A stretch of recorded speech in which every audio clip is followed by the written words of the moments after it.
and let us hear your stories and your songs.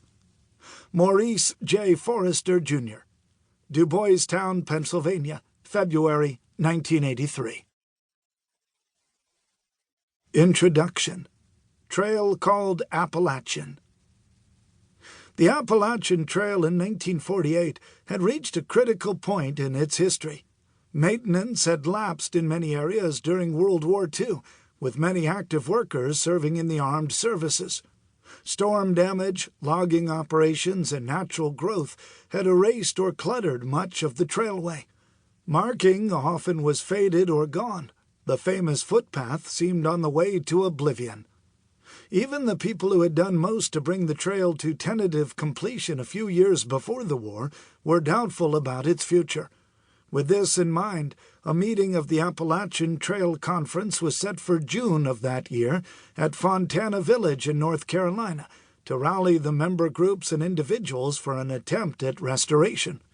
While in session, the conference received by mail a message informing them that I had started from Mount Oglethorpe in Georgia April 4th and was now passing through eastern New York State, and was expecting to reach Katahdin in Maine about August 1st.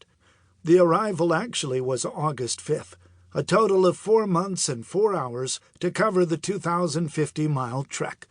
So far as is known, this was the first end-to-end continuous trip over the AT.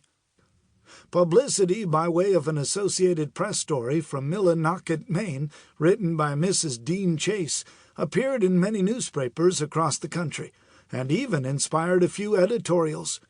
This, along with stories about the trail in National Geographic and Reader's Digest, and mention in numerous books and magazines, helped revive interest in the trail project.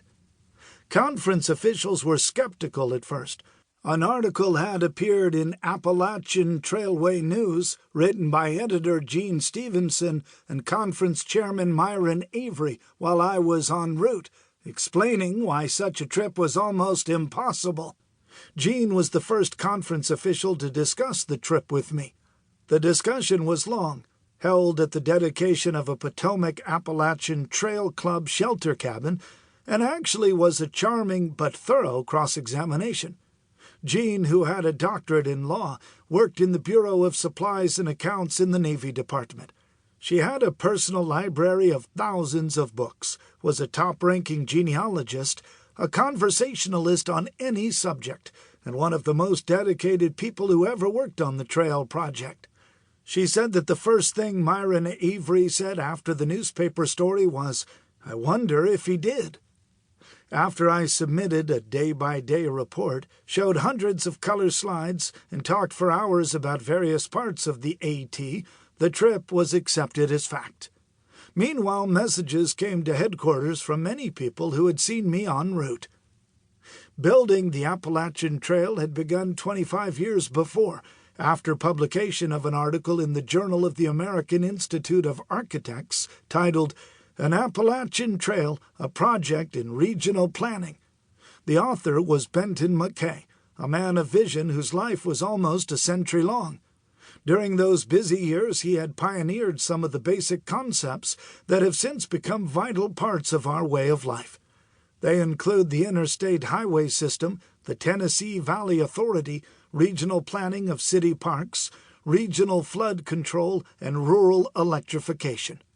He participated with Gifford Pinchot in establishment of national forests and parks. He also was co-founder of the Wilderness Society, co-author of the Encyclopedia Britannica article on regional planning, and author of various works on conservation and geotechnics. The Appalachian Trail was his great far-reaching dream, and the one for which he is most widely known.